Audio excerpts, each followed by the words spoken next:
Som. Boa noite, meus irmãos. Graça e paz da parte do nosso Senhor e Salvador Jesus Cristo.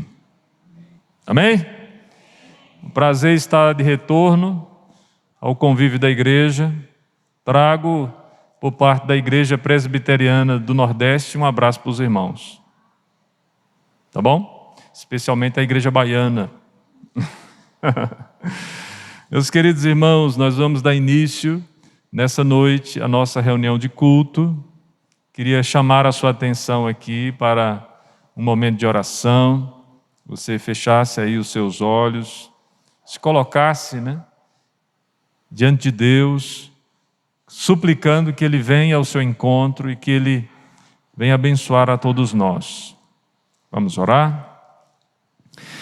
Senhor, nós estamos reunidos em Tua casa e Tua palavra nos convida a isto, estarmos juntos, congregados, não deixando, ó Deus, de partilhar dos dons que o Senhor nos concedeu e também, ó Deus, de termos comunhão com o Senhor e uns com os outros. Nós precisamos, ó Deus, que a ação do Teu Espírito Santo seja efetiva nessa noite, encurtando as distâncias que porventura possam existir entre nós, nos levando, ó Deus, a discernir a grande família que nós fazemos parte e de sermos, ó Deus, de fato úteis na vida uns dos outros. Tudo isso para o louvor da Tua glória. Que o Senhor faça dessa noite uma noite de culto, de adoração e de comunhão com o Senhor e de uns para com os outros. Nós oramos assim, ó Deus, em nome e para a glória de Jesus. Amém. Meus queridos irmãos, abramos as nossas Bíblias no texto que se encontra em Salmos, capítulo 67. Você que encontrou o texto, peço que se coloque de pé. Salmo 67. Nós vamos ler esse texto de forma alternada, de modo que eu peço a você que faça a sua leitura de maneira audível, com toda a vivacidade que esse texto requer de nós. Tá bom? Diz assim a palavra do Senhor no Salmo 67. Ao mestre de canto, para instrumentos de cordas, salmo, cântico, seja Deus gracioso para conosco e nos abençoe, e faça resplandecer sobre nós o rosto. Para que se conheça na terra o Teu caminho, e em todas as nações a Tua salvação. Louvem-te os povos, ó Deus, louvem-te os povos todos.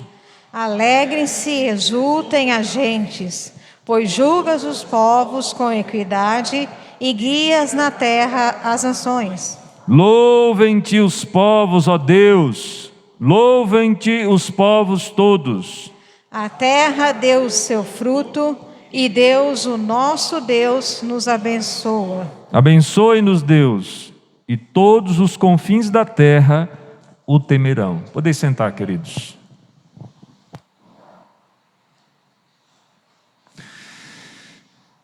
Meus irmãos, o salmo que nós acabamos de ler fala sobre um Deus que é gracioso não só com a nação de Israel, mas um Deus que está posto sobre todos os povos, todas as nações, todos os reinos, todos os domínios, todos os países, todas as fronteiras estão debaixo do governo e podem ser alvos da bênção de Deus.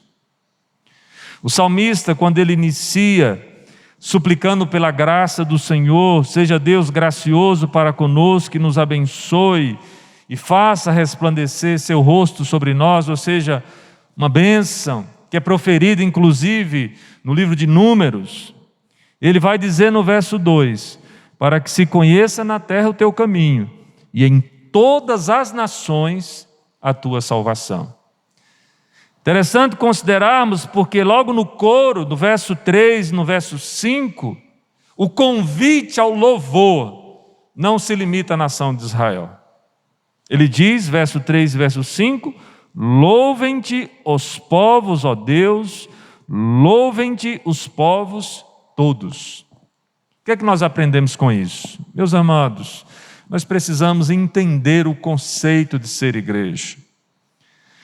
A igreja não pode se transformar em um gueto. A igreja é a agência do reino, uma agência avançada do reino no meio das trevas. A igreja congrega pessoas de diferentes nacionalidades. A bênção de Deus alcança diferentes povos. Não pode ser limitada ou contida a um só lugar, a uma só cidade, a um só país. Deus é Deus sobre todas as coisas, sobre todos os povos. E o convite que a igreja faz para a adoração, para o louvor, é a todos. Daí o convite para você aqui nessa noite. Você que veio aqui nessa noite está convidado para a adoração, para adorar a Deus. Você veio aqui para isso. E se você não veio para isso, saiba que aqui é o local de adoração. Venha adorar a Deus junto conosco. Mas um outro aspecto que nós precisamos considerar nesse salmo é que o Deus que é gracioso, que pode nos abençoar, que pode resplandecer o seu rosto sobre nós e sobre todas as nações, trazendo a sua salvação. O Deus que o salmista convida a todos nós para louvá-lo é o Deus do verso 4, que diz: alegrem-se, exultem as gentes, pois julga os povos com equidade e guias na terra as nações. O mesmo Deus que comanda a nossa vida, que guia a nossa história, guia também a história das nações. E por ele ser bom, justo, equânime, verdadeiro, eu posso, apesar de todas as mazelas que existem sobre a terra, me alegrar e exultar na presença do Senhor. Deus está no comando, meus irmãos. Governa, tem autoridade. É Ele que conduz a história. E nós estamos aqui para testemunhar isto. Mas no final, verso 6 e verso 7, quando o salmista está suplicando agora pela bênção do Senhor, e aqui a gente precisa entender o salmo num contexto pastoril, num contexto onde o salmo era usado nas festas da colheita, onde a colheita farta, abundante, representava a presença abençoadora de Deus no povo, no meio do povo, sobre as nações. O salmo vai dizer: a terra deu o seu fruto, e Deus, o nosso Deus, nos abençoa. Abençoa-nos, Deus, e todos os confins da terra temerão. E aí eu queria já de pronto falar para você que a bênção de Deus, decorrente da sua presença no meio do seu povo, serve para testemunhar às nações a respeito dos grandes feitos e da singularidade que é o ser de Deus. Olha o que o salmista está dizendo: nos abençoa, Deus, e todas as nações da terra te temerão. A bênção de Deus sobre nós, meus irmãos, é para levar o testemunho do Senhor entre os povos, para que outros possam temer, para que outros possam louvar, para que todos possam se alegrar e exultar, para que Deus resplandeça o seu rosto, para que o Senhor nos abençoe. Louvado seja o nome do Senhor por conta disso. Meus irmãos, vamos ficar em pé para a gente cantar ao Senhor nesse momento. Eu queria convidar você a cantar junto conosco. Na verdade, não comigo, porque vocês sabem que eu cantando sou um desastre, mas junto com os nossos músicos. Você se lembrasse que está aqui na presença de Deus, pela mediação de Cristo, com a assistência do Espírito Santo, e que viemos aqui hoje para louvá-lo, para adorá-lo.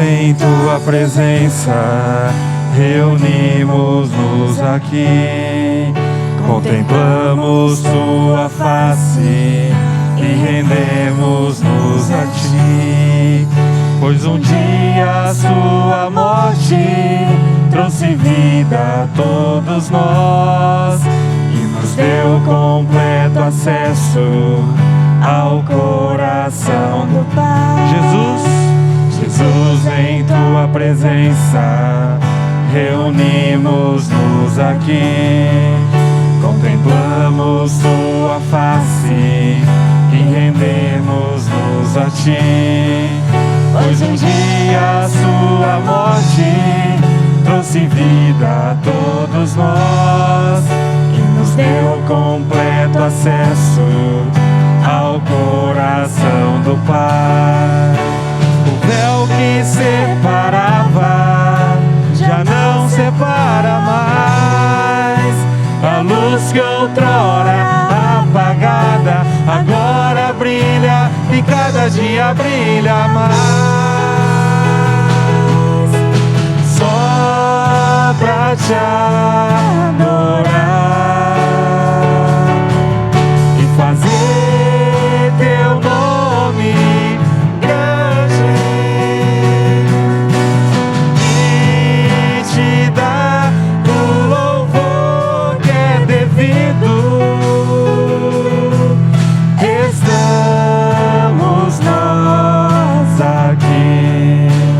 te adorar, só pra te adorar e fazer teu nome grande e te dar o louvor que é devido. Estamos nós aqui.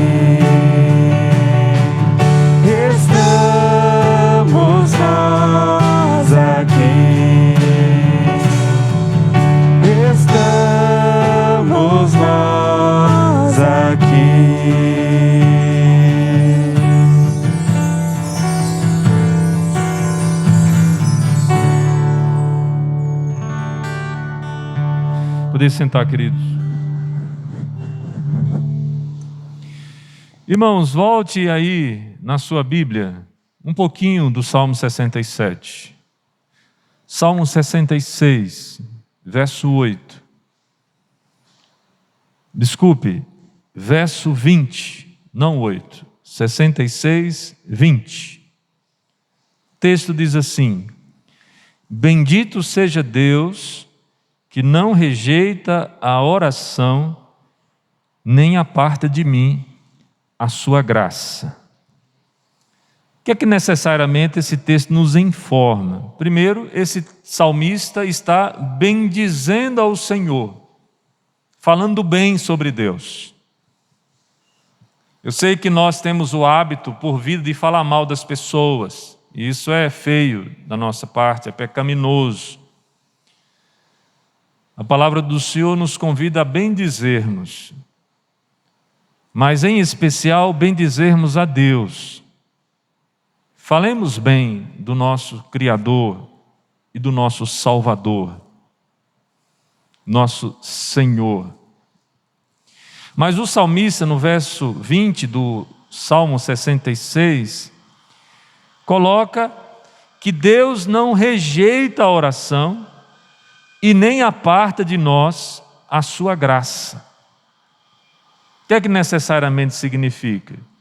Que todas as vezes que nós nos aproximamos dele, com um coração sincero, honesto, quando nós suplicamos a sua provisão, a sua graça, o seu cuidado, quando nós colocamos a nossa vida de maneira confiada na mão dele, o Senhor responde às nossas orações.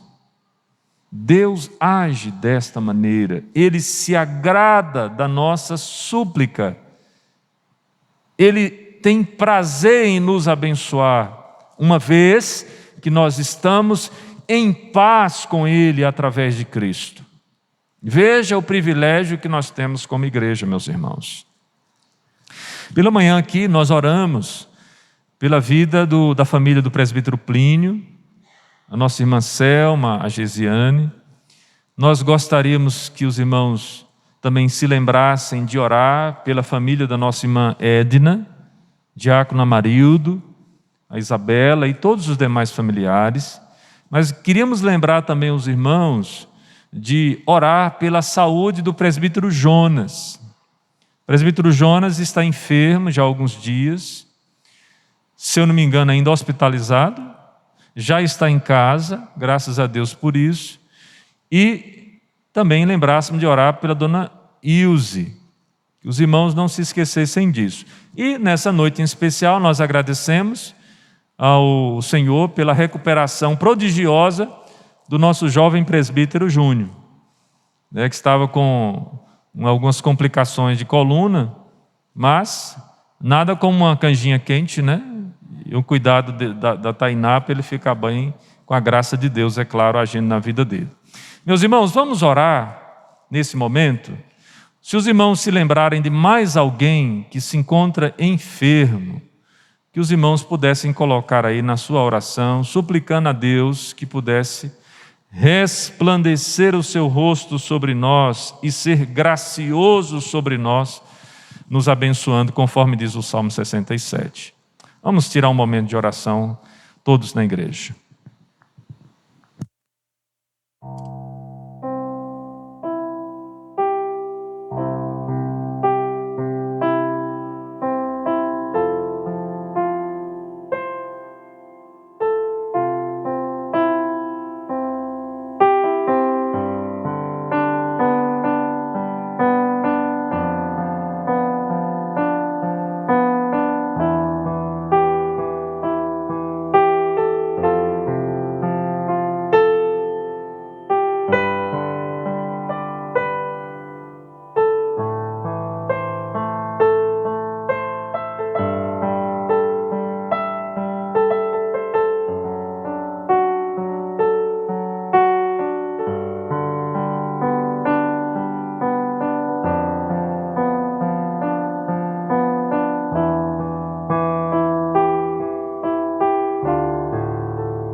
grande amor.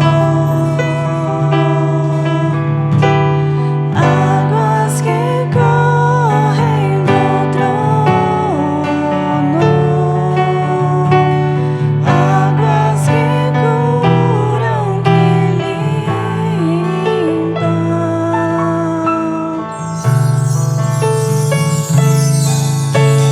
Por onde o rio passar, tudo vai transformar, pois leva a vida do próprio Deus. Este rio está neste lugar.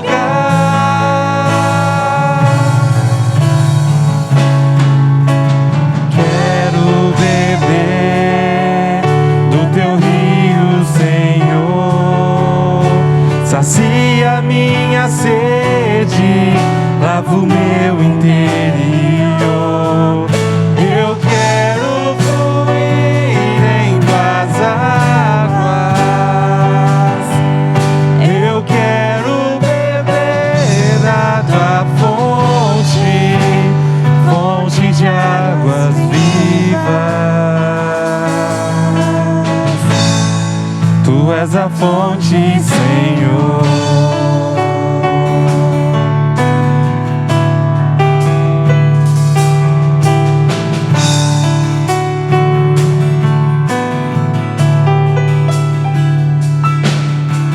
Existe um rio, Senhor, que flui do teu grande amor. Águas que correm do trono, águas que curam, que limpam.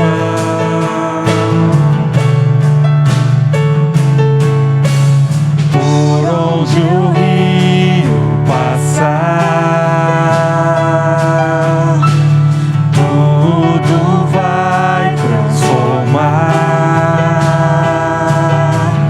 pois leva a vida do próprio Deus. Este rio está neste lugar.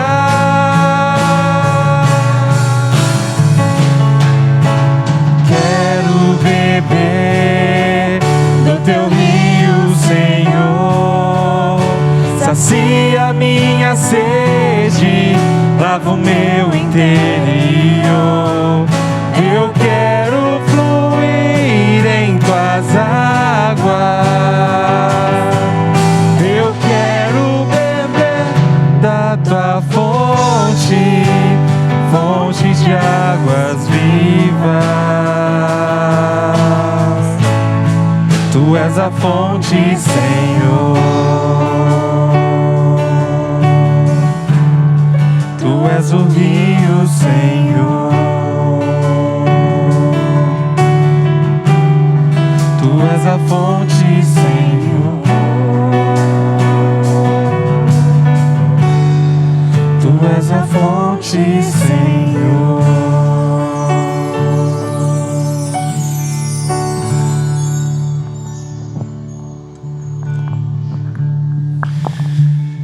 A palavra do Senhor em Atos dos Apóstolos, capítulo 18, nós temos do verso 5 ao verso 11 o seguinte registro: quando Silas e Timóteo desceram da Macedônia, Paulo se entregou totalmente à palavra, testemunhando aos judeus que o Cristo é Jesus.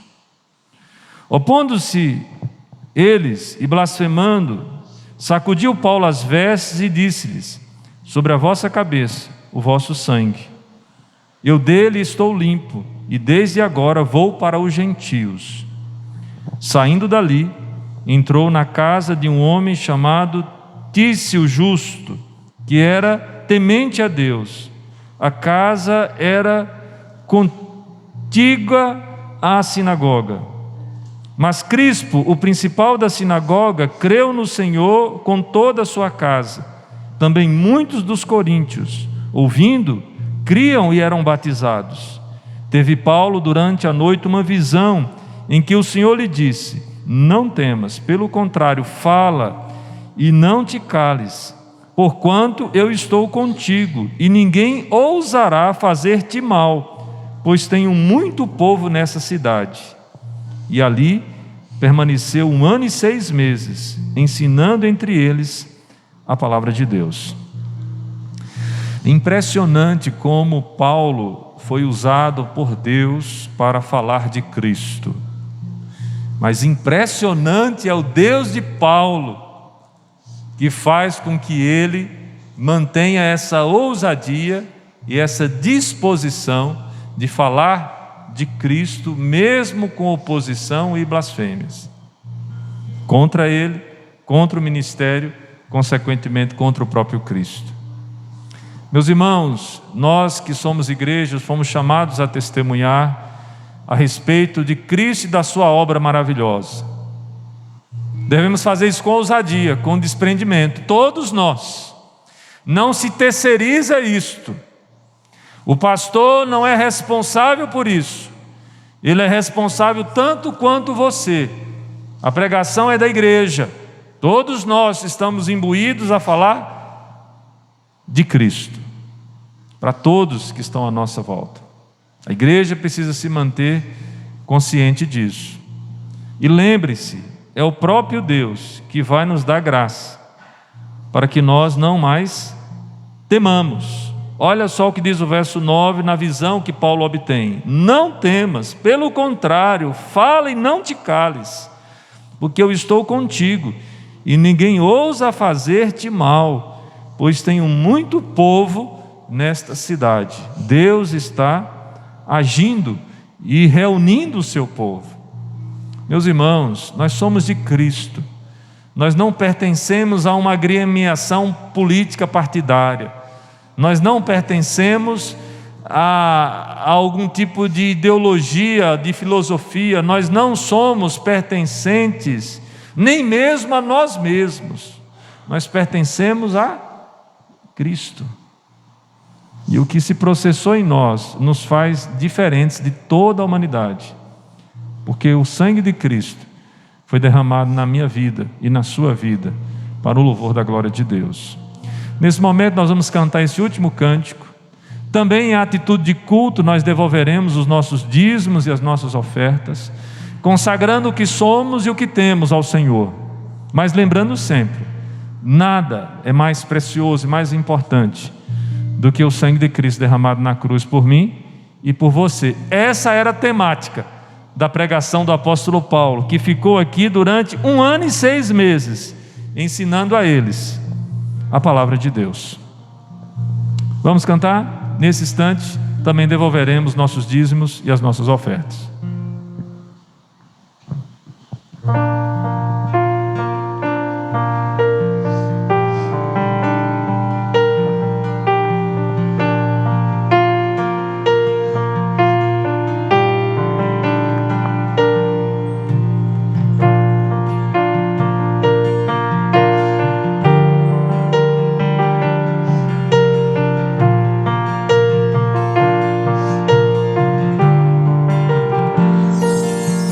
Teu sangue leva-me além, a todas as alturas, onde ouço a tua voz, fala de tua justiça pela minha vida. Jesus, este é o teu sangue.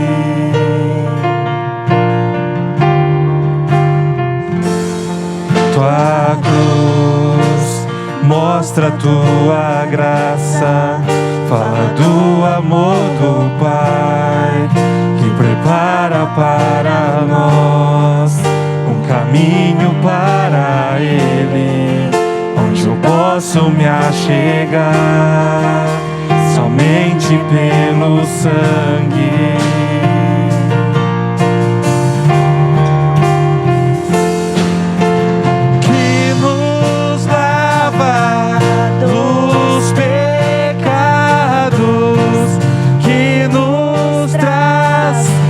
restauração. Nada além do sangue, nada além do sangue de Jesus.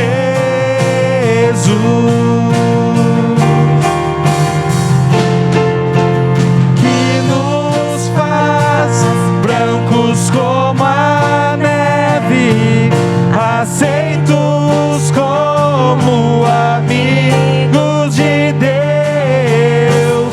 Nada além do sangue, nada além do sangue de Jesus. Tua cruz mostra tua graça. Fala do amor do Pai, que prepara para nós um caminho para Ele, onde eu posso me achegar somente pelo sangue.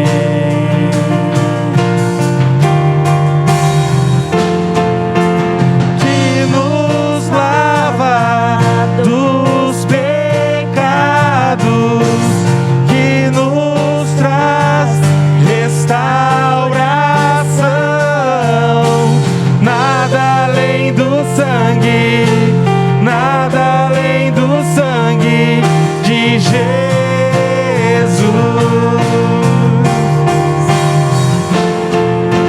que nos faz brancos como a neve, aceitos como amigos de Deus. Nada além do sangue, nada além do sangue de Jesus.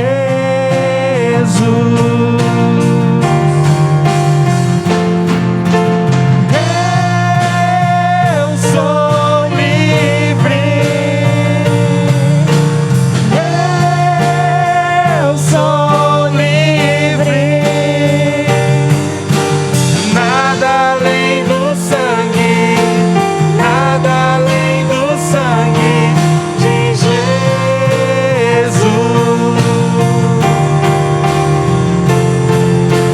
Eu sou livre, eu sou livre. Nada além do sangue, nada além do sangue de Jesus.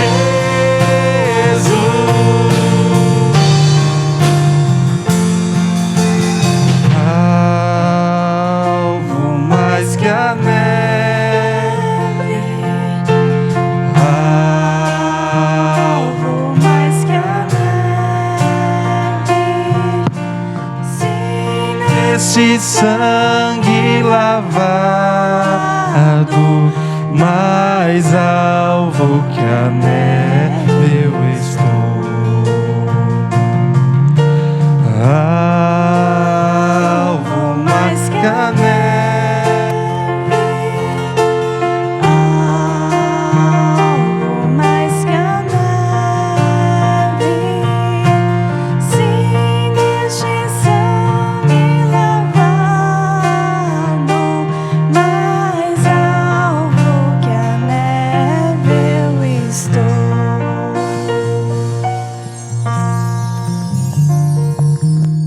Convido o diácono de plantão que vem aqui à frente orar, consagrando assim os dízimos e as ofertas.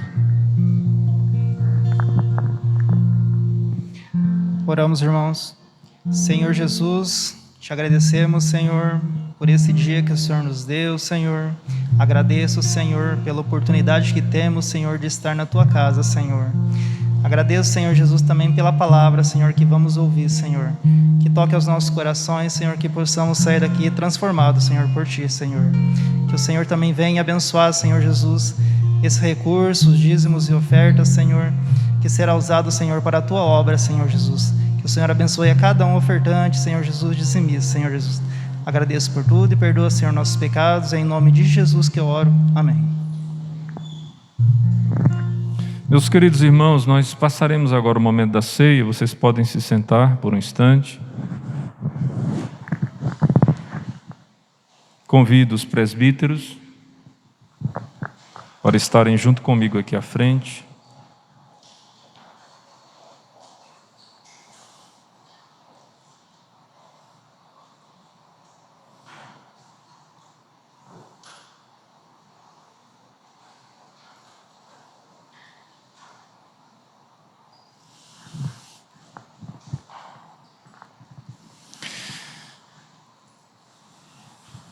Mais uma vez, a referência está à mesa do Senhor.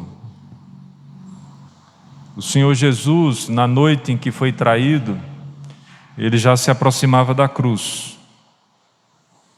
Ele já estava pronto para ser entregue em sacrifício por nós. Ele estava na mesa com os discípulos, tendo comunhão com eles, comendo com eles, bebendo com eles. Uma atividade cerimonial, mas também uma atividade de proximidade, de relacionamento. Eles estavam ali para a celebração da Páscoa, estavam se preparando para esse momento. Era uma festa em Israel extremamente marcante, importante. Lembrava a libertação do povo do cativeiro do Egito. Lembrava que Deus havia sido Deus poderoso, salvando o seu povo da escravidão do pecado. E agora ele interrompe a refeição, toma o pão, dá graças, parte, dá aos discípulos e diz: olha, esse é o meu corpo que vai ser entregue, moído por vós. Depois de semelhante modo, o Senhor Jesus toma o cálice, dá graças e faz a referência ao seu sangue, sangue que seria derramado por amor deles. E é expressamente isso que marca, que dramatiza aquilo que Jesus havia de realizar na cruz, mas que marca a memória dos discípulos de que o amor de Cristo por eles não era um amor simplesmente circunstancial e de palavras apenas, mas era um amor de fato e de verdade. Jesus disse que amava, Jesus agiu como alguém que ama, Jesus se comprometeu totalmente com o seu povo, com os seus discípulos, e ele morreu na cruz. E quando nós lembramos da ceia, nós estamos aqui fazendo isto, fazendo em memória dele, daquilo que Cristo realizou na cruz por nós, que nós confiamos, que nós depositamos nele toda a nossa expectativa e que toda a nossa perspectiva de vida vem dele, do seu sacrifício, da sua morte e do que isso significa para nós. Perdão dos nossos pecados, reconciliação com Deus, reaproximação, de volta ao lar, comunhão com Deus, pelo sacrifício de Jesus. É por isso que a palavra do Senhor, quando Paulo escreve aos Coríntios, no primeiro capítulo, ou melhor, na primeira epístola, no capítulo 11, Paulo, ele não só recomenda a ceia, explicando o que aconteceu mais uma vez naquele dia, mas Paulo deixa claro que é algo que nós devemos participar com devido decoro, não participar indignamente, mas participar dignamente. E o que é participar dignamente? Discernindo o que é que nós estamos fazendo aqui. Confessando os pecados, abandonando os pecados e tomando da ceia. É assim que a gente participa. Tem irmãos que têm um estranho hábito de, durante a semana, pecar algo que considera grave, e ele mesmo se autodisciplina e não toma da ceia. E continua na prática do pecado. A Escritura diz que nós devemos fazer referência aos nossos pecados diante de Deus, abandoná-los e tomar da ceia, porque a ceia é um momento para o fortalecimento. Mas o discernir o corpo também tem a ver em entender que nós somos membros uns dos outros, que fazemos parte de uma só família. E se existe inimizade entre nós, nós precisamos consertar. Porque nós somos membros uns dos outros. Você está magoado com seu pastor? Procure ele. Converse com ele.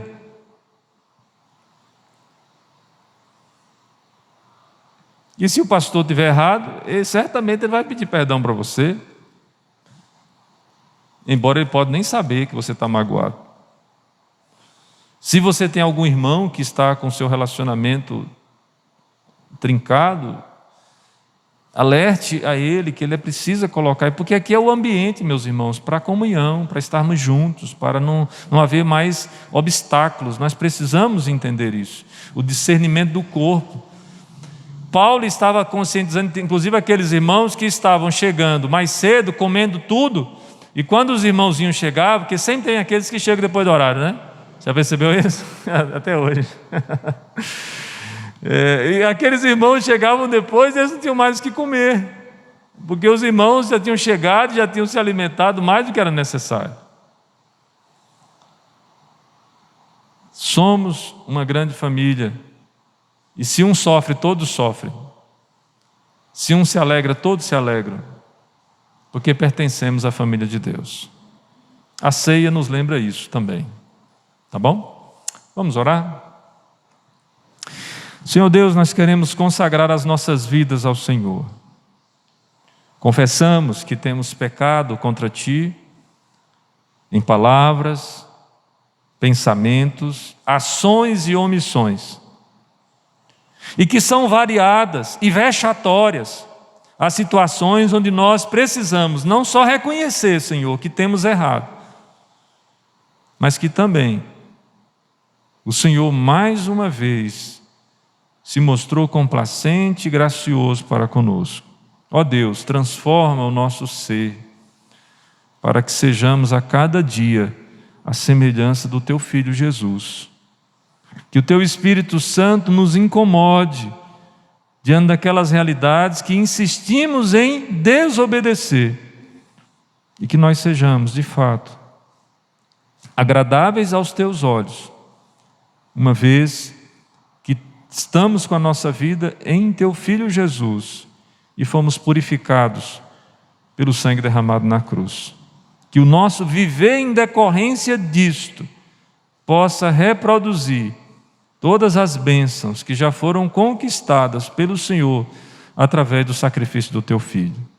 Nós oramos e pedimos ao Senhor que retire esses elementos do uso comum para uso especial nessa noite, em nome de Jesus. Amém.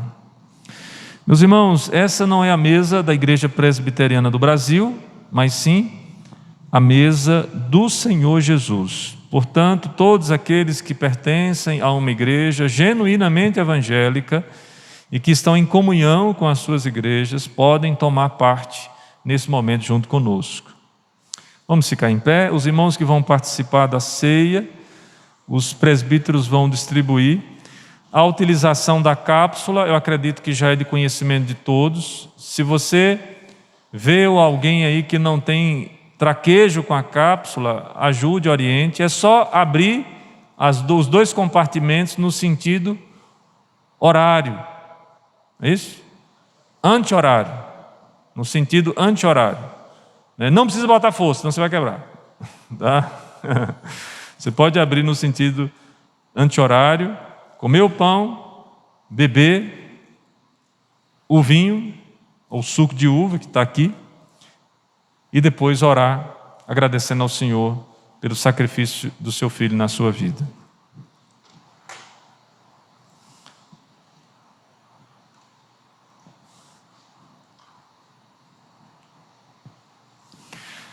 Um em cada lateral e um pelo meio, por favor. Vocês podem ir, meus queridos.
Alguém foi omitido?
Nesse momento, os presbíteros vão recolher os cálices. Os irmãos cuidem de fechar a cápsula totalmente, senão não cabe na bandeja. Tá bom? Enquanto eles recolhem, baixe a sua cabeça. Quer dizer, você que já recolheu, já devolveu, né? Você que não devolveu ainda, deixa a sua cabeça levantada. Você que já entregou, baixe a sua cabeça. Nós vamos orar mais uma vez, agradecendo ao Senhor por esse privilégio.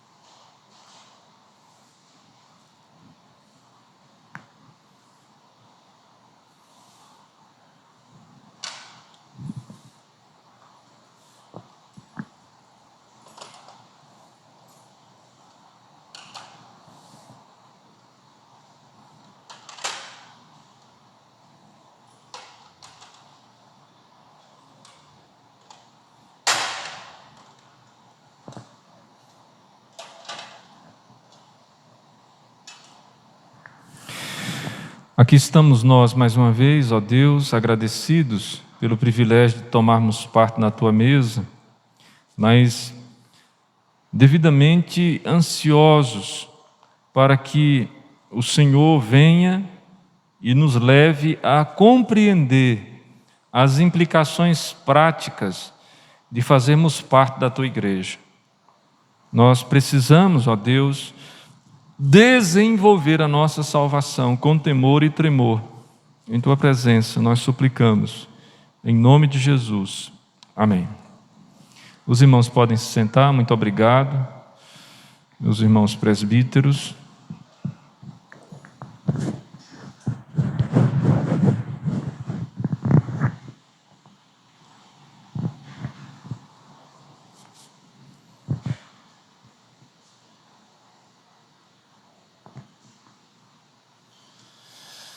Meus queridos irmãos, agora com fôlego renovado, convido vocês para a carta de Paulo aos Efésios, capítulo 2, verso 1 ao verso 22.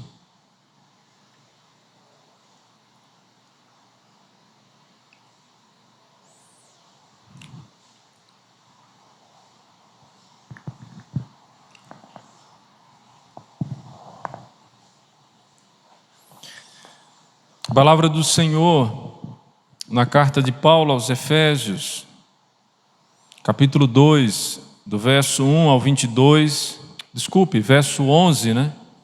Não 1, mas 11.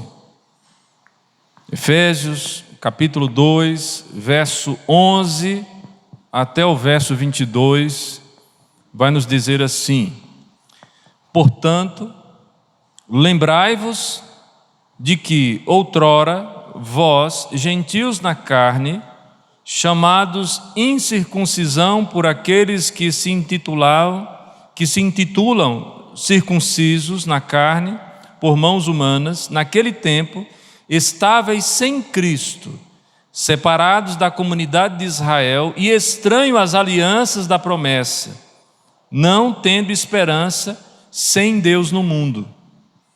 Mas agora, em Cristo Jesus, vós que antes estáveis longe, fostes aproximados pelo sangue de Cristo, porque Ele é a nossa paz, o qual de ambos fez um, e tendo derribado a parede da separação que estava no meio, a inimizade, aboliu na sua carne a lei dos mandamentos da forma de ordenanças, para que dos dois criasse em si mesmo um novo homem, fazendo a paz, e reconciliasse ambos em um só corpo com Deus, por intermédio da cruz, destruindo por ela a inimizade. E vindo evangelizou paz a vós outros que estáveis longe, e paz também aos que estavam perto. Por quê? Por ele ambos temos acesso ao Pai em um Espírito. Assim já não sois estrangeiros e peregrinos, mas concidadãos dos santos, sois da família de Deus, edificados sobre o fundamento dos apóstolos e profetas, sendo Ele mesmo, Cristo Jesus, a pedra angular, no qual todo o edifício, bem ajustado, cresce para santuário dedicado ao Senhor, no qual também vós, juntamente, estáis sendo edificados para a habitação de Deus no Espírito. Que Deus assim nos abençoe, meus queridos, na exposição da sua palavra nessa noite. Meus irmãos, nós estamos diante de uma carta bastante lida e extremamente importante na vida da igreja primitiva, e que veio também, e é também uma carta importante para nós, Igreja do Senhor, em nossos dias. A carta do apóstolo Paulo aos Efésios, ela se tornou, depois da sua escrita, uma carta circular. Muitas igrejas leram esse escrito, percebendo uma peculiaridade nesta carta. Paulo fala de uma maneira mais piedosa, de uma maneira mais marcante, de uma maneira mais viva à igreja. Paulo está preocupado necessariamente com esses irmãos que são frutos do seu trabalho de evangelização. Se você olhar, por exemplo, Atos capítulo 18, Atos capítulo 19, 20, você vai descobrir que Paulo mantinha uma relação muito próxima com esses irmãos. Paulo elege ali líderes, confere àquela igreja o cuidado desses líderes. Paulo coloca ali Timóteo como pastor naquela igreja. Paulo tem a preocupação de escrever esses irmãos, mesmo quando não havia uma temática específica para tratar, mas para simplesmente trazer para eles a boa doutrina do Evangelho, para que eles pudessem, como igreja, entender quais são as implicações práticas de fazerem parte da igreja de Cristo. Veja só como o apóstolo Paulo vai estruturar a carta. Olha aí o seu texto. Ele começa com um prefácio, no capítulo 1, do verso 1 ao verso 2. Depois, a partir do verso 3, Paulo vai falar a respeito das bênçãos que Deus havia conferido à igreja, onde Deus autoralmente havia trabalhado para a salvação, tanto Deus Pai, como Deus Filho, como Deus Espírito Santo. Paulo vai orar por aqueles irmãos a partir do verso 15. E quando Paulo faz essa oração, ele está desejoso de que Deus ilumine os olhos do coração daqueles irmãos, para que eles percebam qual é a esperança do seu chamamento, qual a riqueza da glória da sua herança como santos, qual a suprema grandeza do poder com que cremos, segundo a eficácia da força do poder que vem de Deus. Paulo está intercedendo para que aqueles irmãos entendam a condição privilegiada que eles têm em Cristo. Paulo chega no capítulo 2 e mostra como pecadores foram salvos pela graça, como através agora desta graça maravilhosa, gentios e judeus, que é o texto que lemos para exposição nessa noite, estão unidos. Unidos pela cruz de Cristo. De forma clara, meus irmãos, o que Paulo está mostrando aqui é que essa igreja que somos nós, essa igreja gloriosa, ela foi unida pelo sacrifício que Jesus realizou na cruz. Povos totalmente distintos e até rivais, que nem se misturavam. Porque se você observar bem naquela construção do templo, que é inspirado no tabernáculo que nós expusemos aqui pela manhã, o pátio dos gentios ficava em uma situação que separava ele dos judeus. Mas agora a parede que separava esses dois grupos, ela foi derribada, a parede de inimizade que havia foi derribada. E a partir de dois povos, um só povo, e eu diria, a partir de vários povos, línguas, raças e nações, um só povo será formado. Essa é a igreja de Cristo.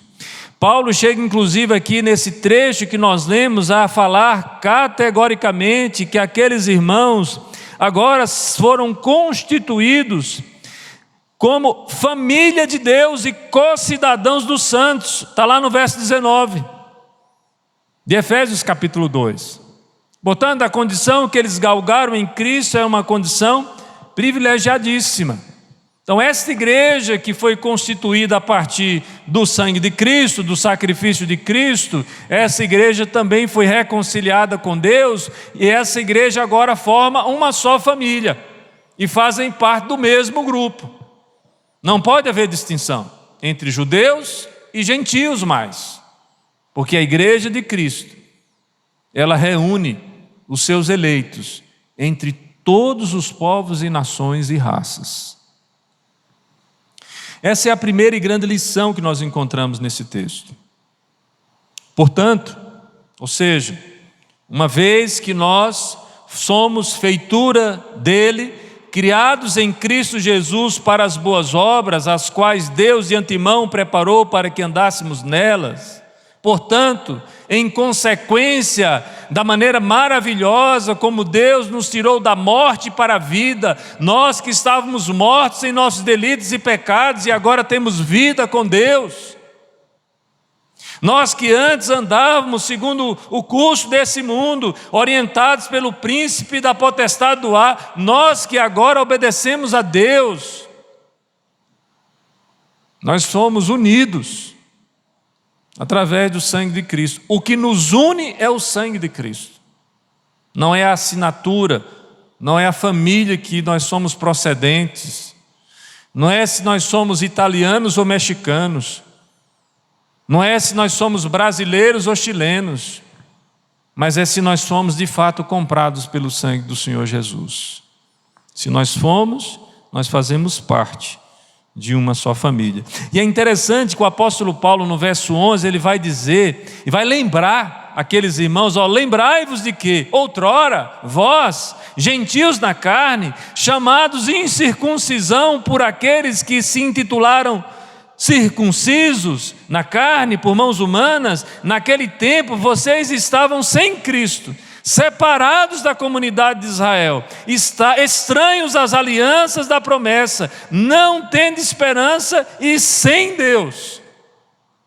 Paulo está dizendo, olha, a condição que vocês estavam antes era uma situação lamentável. Vocês estavam muito distantes. Paulo está falando precisamente aqui para a parte gentílica da igreja. Mas quando Paulo acaba de falar isso, no verso 11, no verso 12, o verso 13, ele diz, mas o que foi que aconteceu? Agora, em Cristo Jesus, vós que antes estáveis longe, fostes aproximados pelo sangue. Ou seja, o sacrifício de Cristo que aproxima-nos de Deus, faz com que a nação gentílica se aproxime também do seu povo. E essa é a dinâmica, é o mistério da igreja. Como que pode povos distintos, de diferentes nacionalidades, de diferentes matrizes, serem constituídos em um único povo? Como é que é possível isto? Somente pelo sangue. Nós cantamos há pouco. Somente pelo sangue. Que nos purifica, que nos faz alvos como a neve, mas que nos habilita, a partir do relacionamento que nós temos com Deus, a termos relacionamentos transformados uns com os outros. E é por isso que Paulo, quando ele vai falar sobre essa igreja gloriosa aqui na carta aos Efésios, essa igreja que foi comprada por sangue, essa igreja que está agora nas regiões celestiais em Cristo, quando ele vai tratar na parte prática desta carta, ele vai deixar claro que nós precisamos ter relacionamentos transformados, uma vez que somos comandados e guiados pelo Espírito Santo de Deus. Ser cheios do Espírito Santo implica em sujeitar mutuamente uns aos outros, Efésios 5, 21. Nos maridos se dedicarem às suas esposas como Cristo se dedicou à igreja. Nas esposas se dedicarem aos seus maridos de forma submissa, junto com eles na missão que receberam, de serem líderes na família. Dos filhos obedecerem os pais, dos pais obedecerem os filhos, dos servos serem fiéis na execução do seu trabalho, não roubando os seus senhores, mas também os senhores sendo justos e recompensando condignamente os seus funcionários do seu trabalho. Paulo está mostrando que Cristo transforma a nossa vida e transforma as nossas relações, meus irmãos. Nós temos aqui grupos totalmente distintos que passam agora a fazer parte de um só ambiente. E por que isso é possível? Porque a inimizade foi quebrada, foi rompida. Veja o que diz o verso 14. Porque é a nossa paz. Cristo é a nossa paz, o qual de ambos fez um. E tendo derribado a parede da separação que estava no meio, fazendo uma referência aqui à parede do templo, a inimizade, aboliu na sua carne a lei dos mandamentos na forma de ordenanças, para que dos dois criasse em si mesmo um novo homem, fazendo a paz, e reconciliasse ambos em um só corpo com Deus, por intermédio da cruz, destruindo por ela a inimizade. Ou seja, Deus pega um bando de pecadores e diz: olha, vocês serão salvos, vocês não têm justiça, mérito próprio, mas agora vocês vão fazer parte de um só povo. E aí é necessário que a gente se recorde, meus irmãos, que toda a artimanha de Satanás para dividir a igreja, para separar a igreja, ela é uma artimanha que não prospera. Por quê? Conforme o próprio Senhor Jesus já havia dito, as portas do inferno não vão prevalecer contra a igreja. Satanás intentou contra Cristo, mas Cristo na cruz vence Satanás. E é na cruz, veja que são resultados da cruz, que nos une, que nos faz um só povo, que nos reconecta com Deus, que faz com que nós estejamos aqui nessa noite, fazendo parte da família de Deus, como concidadãos dos santos. Mas mais do que isso, o apóstolo Paulo segue agora no verso 17, dizendo: e vindo, quem foi que veio? O próprio Cristo veio, evangelizou, paz a vós outros que estáveis longe, e paz também aos que estavam perto. Porque por ele, diz o verso 18, ambos temos acesso ao Pai em um Espírito. Veja que Paulo acabara de falar que o Espírito Santo que tinha selado aqueles irmãos, agora que age na nossa vida, age na vida de todos eles. Um Espírito que age. No capítulo 4, ele ainda chega a reforçar essa máxima, quando ele diz lá no capítulo 4, a partir do verso 4, quando estava tratando da unidade da igreja, há um só corpo e um Espírito, como também fosse chamados numa só esperança da vossa vocação. Há um só Senhor, uma só fé, um só batismo, um só Deus e Pai de todos, o qual é sobre todos e age por meio de todos e está em todos.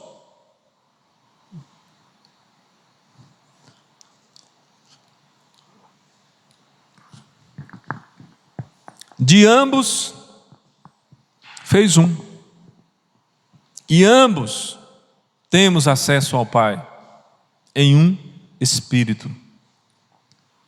Mais que isso, o verso 19 diz que assim já não sois estrangeiros e peregrinos.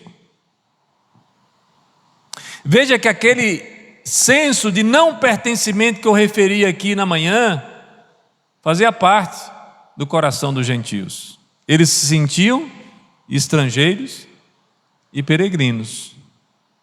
Não tinha senso de pertencimento, não tinha localização alguma geográfica.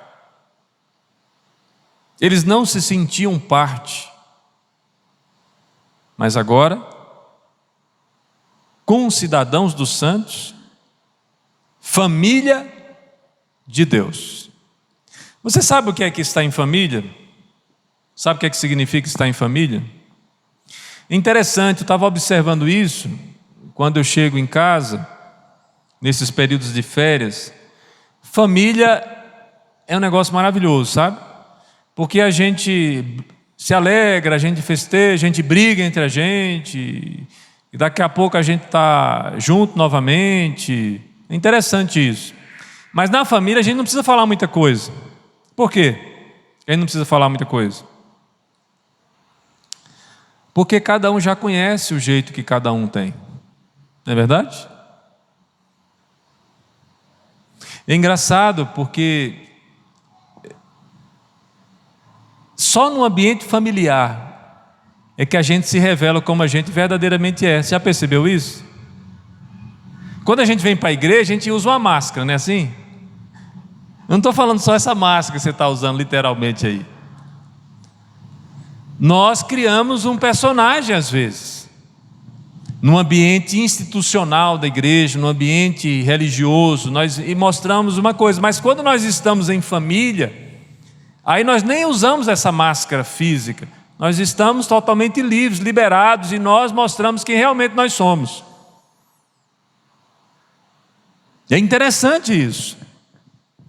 Mas o que é que o texto está mostrando para nós? É que nós podemos, mesmo nesse ambiente institucional, que nós chamamos igreja, nós podemos nutrir relacionamentos de proximidade de tal maneira que nós sejamos como família, conhecendo e nos dando a conhecer. E isso com relações transformadas, pela ação que se processou na nossa vida pela obra de Cristo. Ou seja, se nós somos alcançados pela graça, se nós somos convertidos ao Senhor, se nós somos nova criatura, se o novo homem foi formado em nós, não mais alimentamos um espírito de inimizades, mas nós somos amigos uns dos outros. E antes de tudo, nós somos amigos de Deus. E não existe nada melhor do que ser amigo de Deus. Já diz o cantor Ademar de Campos. Nós somos, irmãos, criados em Cristo para essa nova realidade. Verso 20 diz: edificados sobre o fundamento dos apóstolos e profetas. Qual era o fundamento dos apóstolos e dos profetas? Senão Cristo. Sendo Ele mesmo, Cristo Jesus, a pedra angular. Paulo está dizendo: olha, irmãos, a fundamentação é Cristo, nós somos um edifício, e como edifício que nós somos, fomos edificados sobre a pedra angular. Verso 21 diz: no qual todo o edifício bem ajustado cresce para o santuário dedicado ao Senhor, no qual também vós juntamente estáis sendo edificados para a habitação de Deus no Espírito. Em outras palavras, o que Paulo está reforçando aqui para a nação gentílica é que, se uma vez eles fazem parte da igreja, eles precisam estar conectados e vivendo a igreja. Meus irmãos, não pode ser diferente. E aqui, meus amados, eu gostaria de aplicar esse ensinamento do apóstolo Paulo falando algo muito importante para esta igreja. Meus amados irmãos, nós precisamos derrubar essas máscaras. Não a máscara de proteção para o Covid, tá? Entenda, agora eu vou ter que usar a explicação toda vez que eu falar. Mas nós precisamos ser mais autênticos, mais verdadeiros uns com os outros. E precisamos abrir o nosso coração para receber os nossos irmãos que estão aqui ávidos para se relacionar conosco. Irmão, que pressa miserável de grande é essa, irmão, que você termina o culto e você some. Calma, espera, conversa com alguém, fala seu nome, se apresenta, tenha comunhão com seu irmão, convide ele. Convide para a sua casa, ofereça um jantar. Ah, pastor, mas eu me sinto constrangido de convidar alguém que eu não conheço. Não tem problema, convida o pastor também, que você conhece. Eu vou fazer a intercambiação. O que eu estou dizendo, meus amados, é que nós precisamos desenvolver relacionamentos transformados e saudáveis no ambiente da igreja. Para com isso, todo mundo extremamente individualista. Ninguém conhece a sua casa, ninguém conhece você, como você se relaciona no ambiente familiar. Abra a sua porta, vá na casa dos seus irmãos, visite. Eu acho muito engraçado isso. Tem pessoas aqui, mas é uma situação muito cômica, porque o pastor, o obreiro, ou o presbítero, o diácono, não sabe como se portar às vezes na igreja. Por quê? Porque se a gente visita, o irmão fala assim, esse pessoal está sendo inconveniente. Se a gente não visita, alguns reclamam que está faltando a presença do pastor, do presbítero, do diácono na casa dele. Irmãos, vão reclamar de todo jeito. Já que vão reclamar, visita. Conheça, se aproxime, se relacione, lembre-se do nome das pessoas, lembre-se da data do aniversário. Falando nisso, 21 de julho, tá? Está chegando. Lembre-se. Aproveite a oportunidade de conviver com esta pessoa, converse com esta pessoa, escute o que ela tem a dizer. Agora escute, tá? Diálogo, conversa, um fala, e o outro escuta, depois o outro escuta e o outro fala. Porque tem alguns irmãos que quando começam a falar, eles não param mais. E precisa ser dito isso, relacionamento transformado, irmãos. É diálogo. Não é um fala e o outro só escuta. Mas se deixem conhecer. Isso aqui é vida. Isso aqui são coisas boas da vida. Parar a rotina e simplesmente conversar com alguém com interesse honesto, sincero de saber mais sobre essa pessoa.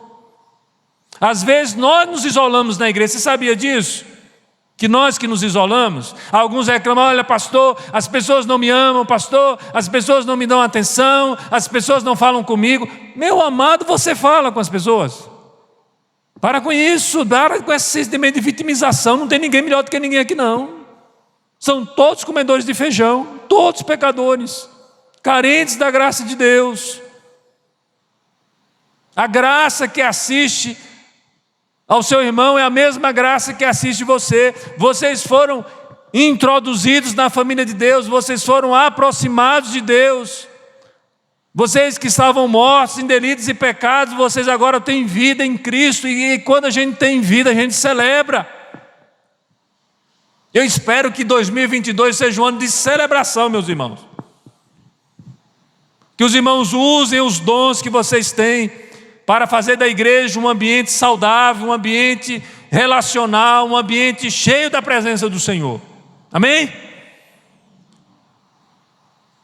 Não estou sentindo a firmeza dessa igreja não, gente. Vocês estão acordando, meus irmãos? Acordem, irmãos. Esse é o dia que o Senhor fez, nos alegremos nele. É um dia especial. Olhe para as pessoas que estão junto com você nessa noite aí. Dá um giro aí, 360 não, só 180 para não ter problema no pescoço.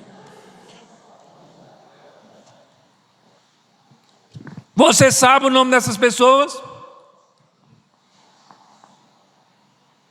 Você sabe como elas se chamam? Você sabe onde elas moram? Você sabe quais são as preferências que essas pessoas têm? Se eu pedir aqui para vocês se levantar e buscar a Rafaela e trazer aqui à frente, vocês sabem quem é? Vocês sabem quem é o Fábio? Vocês sabem? Vocês sabem quem é o Arnaldo?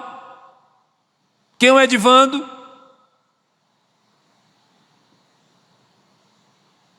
Se eu pedir a você agora para se levantar e ir lá, pegar na mão dessa pessoa e trazer aqui à frente, você vai saber fazer?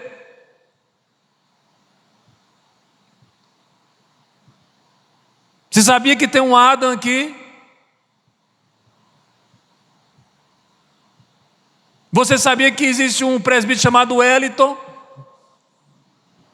Ah, pastor, mas eu sou íntimo, só conheço pelo Tom. Não, você tem que, se você sabe que ele é Tom, você tem que saber também que o nome dele é Wellington. Presbítero Wellington. E a Kelly? Cadê a Kelly? Que não vem na igreja. Ana Kelly está escondidinha ali atrás, irmãos. E bem acompanhada, diga-se de passagem. Para quando será a chegada? Eu faço parte de uma família, eu me interesso pelas coisas que acontecem na minha família. Para com isso, de viver sua vida mesquinha e egoísta, vivendo só para você. Depois você não sabe por que você fica triste e você fica deprimido. Porque o mundo da gente, irmão, sem pessoas, sem relacionamentos, é um mundo pobre. Nem que seja para brigar, nós precisamos nos reunir. Para depois fazer as pazes e a gente sair bem. Tá bom?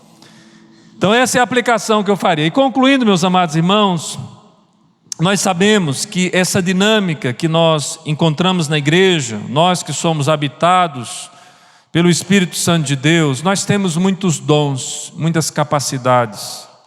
E nós, meus irmãos, no ano de 2022, precisamos colocar esses dons e esses serviços em função da igreja, para que possamos abençoar uns aos outros. O que é que você sabe fazer? Fala para mim. É claro, para você mesmo, é só uma pergunta retórica, tá? Mas só para você pensar. O que é que você sabe fazer? Você sabe cozinhar? Tem vaga. Sabe costurar? Tem vaga também. Você sabe alguma matéria que pode ajudar, dando algum reforço escolar? Tem vaga para você de serviço também.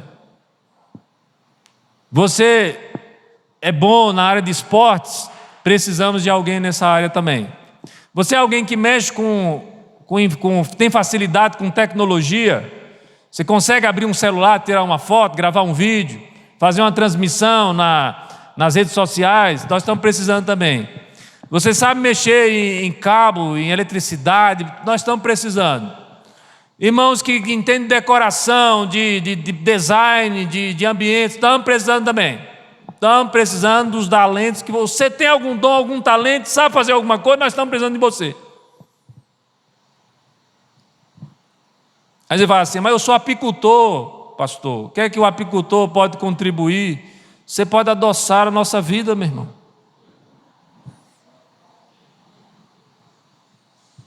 Não existe ninguém que não seja útil na igreja, meus irmãos. Se você está aqui, se você é de igreja de Cristo, Deus te deu a graça de você ter dons, e esses dons que não estão sendo usados, que estão enferrujados, estão adoecendo a igreja, porque não estão sendo usados. E se você não acordar agora, você pode ter uma grande surpresa de você chegar um dia e você não encontrar as pessoas que você hoje está encontrando aqui, porque você não usou o dom que Deus te deu para você usar enquanto tem vida sobre a terra. E para de relaxo. Vamos nos voluntariar, vamos nos dispor, vamos trabalhar. E isso para a glória do nosso Senhor e Salvador Jesus Cristo. Amém? Muito bem. Se você se viu nessa mensagem, fique em pé que eu vou orar por você.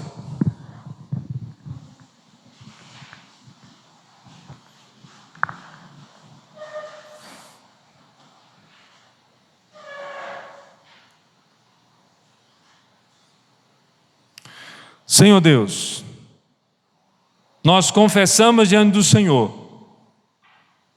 que temos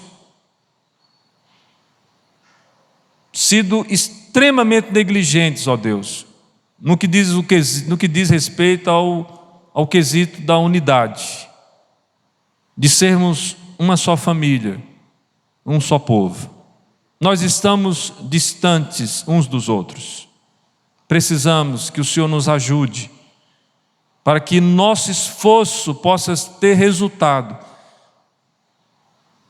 fazendo parte de uma só família, nos importando uns com os outros, orando uns pelos outros, caminhando junto com os outros, admoestando os nossos irmãos, intercedendo por eles, convidando-os a uma vida de santidade, de pureza, de boas obras. E tudo isso para o louvor da Tua glória. Nós que levantamos aqui, Senhor, nós estamos dizendo que nós precisamos que o Senhor nos ajude a quebrar, ó Deus, as nossas paredes, para estarmos vivendo um relacionamento de amizade, uns com os outros. Nós te suplicamos, porque sabemos que isso é possível, pela obra maravilhosa e meritória do Teu Filho Jesus Cristo. Oramos assim, ó Deus, em nome e para a glória de Jesus. Amém. Recebi a bênção, meus irmãos. Que a graça do nosso Senhor e Salvador Jesus Cristo, que o amor do Deus Pai Todo-Poderoso, que a ação consoladora e transformadora do Espírito Santo esteja sobre todos nós, agora e para sempre.